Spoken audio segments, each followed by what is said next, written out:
श्री शिवाय नमस्तुभ्यम। हम सबको पता है कि 22 मार्च को शीतला अष्टमी का बहुत ही प्यारा सा दिन है और बहुत ज़्यादा लोग इस दिन को शीतला अष्टमी के नाम से भी जानते हैं। और ये वो दिन होता है जिस दिन हमें एक ऐसा उपाय करना होता है जिसमें हम महादेव के शिवलिंग के ऊपर जल नहीं चढ़ाते हैं, सर्प योग बनता है इस दिन।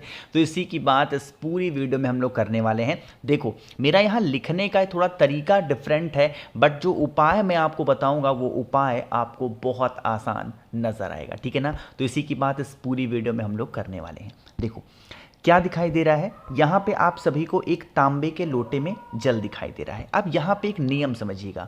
काफ़ी लोग सोच रहे होंगे भैया अभी आपने कहा है कि आज हमें महादेव के शिवलिंग के ऊपर जल नहीं चढ़ाना, लेकिन मैंने क्या कहा है कि आपको एक तरीका अपनाना है जल चढ़ाते टाइम। तो इसीलिए हम इस जल का इस्तेमाल कर रहे हैं। क्या करना है, आपको तांबे के लोटे में जल भरो अपने घर से नॉर्मल सा। विशेष उपाय हम कर रहे हैं तो गंगा जल क्या हो जाता है, अनिवार्य हो जाता है। चीज़ें क्लियर हो रही हैं क्या? अब इतना तो कर लिया। अब इसे लेकर के फिर पहुंच जाओगे महादेव के शिवलिंग के पास में। फिर सोच रहे होगे भैया अभी आपने कहा है जल नहीं चढ़ाना है, फिर हमें महादेव के शिवलिंग के पास क्यों जाना है? देखो, जल नहीं चढ़ाना है इसका मतलब मैं ये नहीं कह रहा हूं कि महादेव के शिवलिंग के ऊपर जल ही नहीं चढ़ाना है, थोड़ा सा तरीके से चढ़ाना है ना। तरीका क्या है, आपको पता है कि महादेव का पूरा परिवार शिवलिंग के ऊपर विराजमान है। आज हम जल महादेव के शिवलिंग के ऊपर ना समर्पित करके उनके पूरे परिवार के स्थान पे जल को समर्पित करेंगे, ठीक है ना। देखो, जो आपके पास में कलश है उस कलश का जो जल होगा सबसे पहले थोड़ा सा समर्पित करेंगे शिवलिंग के राइट साइड का जो स्थान होता है भगवान गणेश का, शिवलिंग के लेफ्ट साइड का जो स्थान होता है भगवान कार्तिकेय का। थोड़ा सा जल समर्पित करेंगे माता अशोक सुंदरी के स्थान पे, और थोड़ा सा जल समर्पित करेंगे कहाँ पे, माता के हस्त कमल पे, यहाँ पे गोल गोल। जहाँ जहाँ ये चारों जगहें आप जल को समर्पित कर रहे हैं श्री शिवाय नमस्तुभ्यम का जप करेंगे। पहला नियम।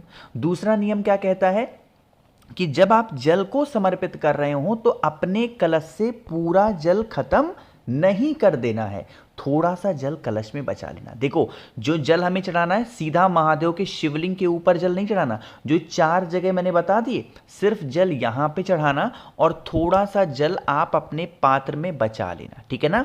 आपके घर के आसपास में कोई भी बेल का पेड़ हो, अब जब बेल पेड़ के नीचे आओगे जल को चढ़ाने के लिए, मैंने महादेव का एक कुंदुक रूप आप सभी को याद दिलाया है हमेशा, तो इसीलिए कुंदकेश्वर महादेव के नाम से आप सभी को इस उपाय को करना होगा। बाकी का पूरा बचा हुआ जल अपनी मनोकामना, अपनी विशेष कहते हुए आप बेल पेड़ के नीचे समर्पित कर देंगे। यकीन मान लीजिए जो कुछ भी मांग लोगे वो सब कुछ आपको मिलेगा, ठीक है ना। चीज़ें क्लियर हो रही हैं। अब यहाँ पे एक छोटी सी बात और समझेंगे। वो चीज़ें क्या है, देखो मैंने कह दिया कि 4 जगहों पे जल चढ़ाना है। ये जो उपाय मैंने आपको पहला बताया, इस उपाय में महादेव के ठीक ऊपर जल नहीं चढ़ाना है। जब यह उपाय आप पूरा कंप्लीट कर लें तो दोबारा आप जल भरे अपने कलश में और फिर आप महादेव के शिवलिंग के ऊपर जितना मन उतना जल चढ़ा सकते हैं, कोई दिक्कत नहीं होगी। लेकिन जो उपाय का तरीका है उस उपाय में हमें महादेव के पूरे परिवार के ऊपर जल चढ़ाना है, ना कि महादेव के ऊपर। चीज़ें क्लियर हुई? चलो, तो पहला उपाय आपको समझ में आ गया होगा। आगे बढ़ते हैं। आज शीतला अष्टमी के दिन हम लोग करने वाले अपने दूसरे उपाय की तरफ, और ये जो दूसरा उपाय है मुझे लगता है आज के टाइम की हर एक फैमिली की ये सबसे बड़ी प्रॉब्लम है। देखो, मेरा ऐसा मानना होता है ना कि अगर किसी के घर में से रोग खत्म हो जाए तो उसका परिवार खुश है। दूसरा, अगर उसके घर में लड़ाई ना हो ना तो परिवार दिन प्रतिदिन दिन चौगना बढ़ता ही रहता है। जिनके घर में लड़ाई होती है उनके घर की जो दिशा होती है, दशा होती है, दोनों खराब होते हैं ना। तो यह उपाय हम रोग मुक्ति के लिए नहीं बल्कि लड़ाई झगड़े को खत्म करने के लिए कर रहे हैं। चीजें क्लियर है? देखो, यहाँ पे स्क्रीन पे आप सभी को दिखाई दे रहा होगा चीनी। हमारे साइड तो चीनी बोलते हैं, बहुत सारे जगहों पे इसे शक्कर बोला जाता है ना। तो आपके यहाँ क्या बोला जाता है आप समझिएगा, बट फोटो देख लो। तो थोड़ा सा चीनी लेंगे, शक्कर लेंगे। मिठास लाने के लिए मैंने आपको बताया है घर में क्या इस्तेमाल करते हैं हम, शहद का इस्तेमाल करते हैं, तो थोड़ा सा शहद लीजिएगा।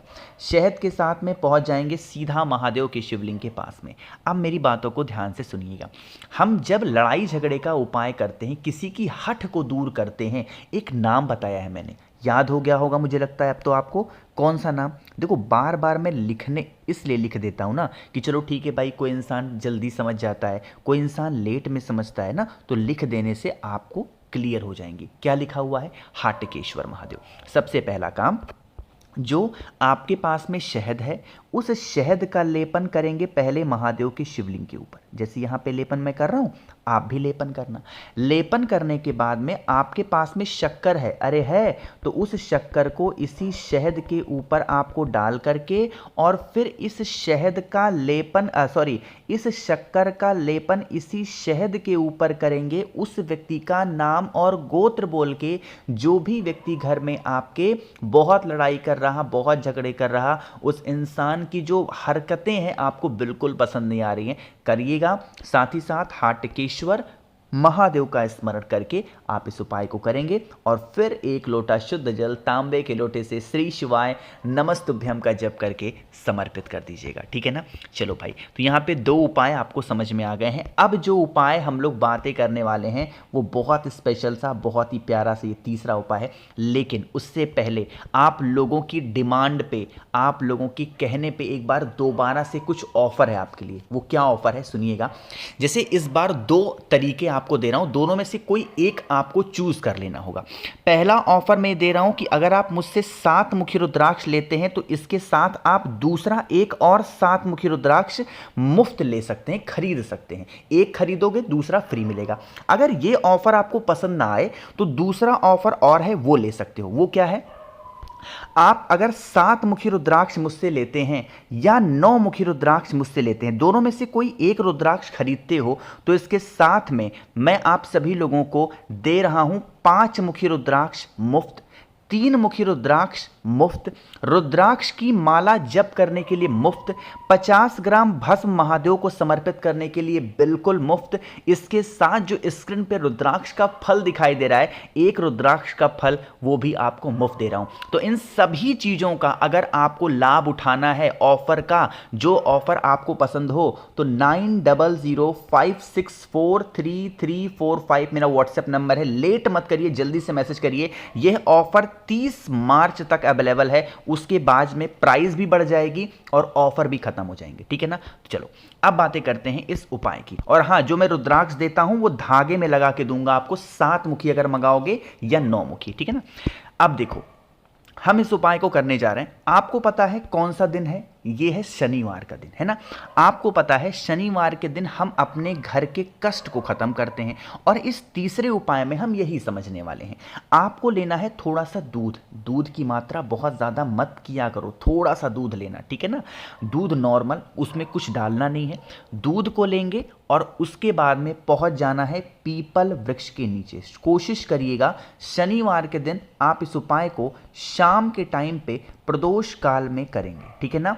जो भी व्यक्ति शनिवार के दिन अगर पीपल पेड़ की जड़ में जा करके पिपलेश्वर महादेव के नाम से थोड़ा सा दूध समर्पित कर देता है, तो उनके घर परिवार के जो कष्ट होते हैं वो कष्ट दूर हो जाते हैं।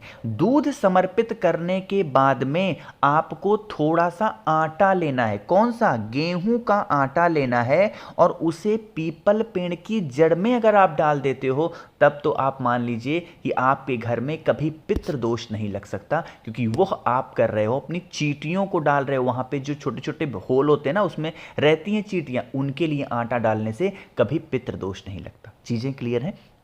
करिएगा। और हाँ, शाम को उपाय कर रहे हो तो पीपल पेड़ की परिक्रमा भूल कर भी नहीं करेंगे, वरना यह उपाय आपका स्वीकार नहीं होगा। ठीक है ना? चलो, अच्छा हाँ, एक कुछ लोग मैसेज कर रहे हैं नीचे, मैं बार बार पढ़ रहा हूं। देखो भाई, एक चीज ध्यान रखिएगा, नंबर मेरा यही है 9005643345। इसी पे व्हाट्सएप नंबर है, मैसेज करिएगा और ऑर्डर आप मुझे बता सकते हो अपना। इस पे फोन नहीं मिलेगा, सिर्फ व्हाट्सएप हो सकता है, इस चीज का ध्यान रखेंगे। देखो, अब हम लोग बात कर रहे हैं अपनी चौथे उपाय की तरफ, समझिएगा। यहाँ पे आप सभी को चावल का दाना दिख रहा है। हम यह उपाय अपनी इच्छा पूर्ति के लिए कर रहे हैं। बहुत दिनों से परेशान हो अपनी किसी भी विशेष को लेकर के इस उपाय को करेंगे। चावल का एक दाना लेंगे और काली मिर्च का एक दाना, एक दाना चावल, एक दाना काली मिर्च, एक तांबे का लोटा लो। दोनों चीज़ों को इसी कलश के अंदर, जल के अंदर डाल दो। महादेव का पूरा परिवार शिवलिंग के ऊपर विराजमान होता है। पहले जल भगवान गणेश के स्थान पे, फिर जल भगवान कार्तिकेय, फिर माता अशोक सुंदरी, फिर माता के हस्तकमल और लास्ट में बचा हुआ जल महादेव के शिवलिंग के ऊपर अगर आप समर्पित कर देते हैं तो जिस कामना से आप इस उपाय को कर रहे हैं ना, वो विशेष बहुत जल्दी पूरी होंगी। ठीक है ना, करिएगा ज़रूर। बाकी मैंने कोशिश की आप सभी को बहुत ही अच्छे से हर एक चीज़ों को समझाने की। वीडियो पसंद आई हो तो लाइक करिएगा, कुछ पूछना है नीचे कमेंट सेक्शन में पूछें, और मेरे जितने भी भाई बहन आवाज़ आज मेरी पहली बार सुन रहे हैं, चैनल को ज़रूर सब्सक्राइब करेंगे। श्री शिवाय नमस्तुभ्यम।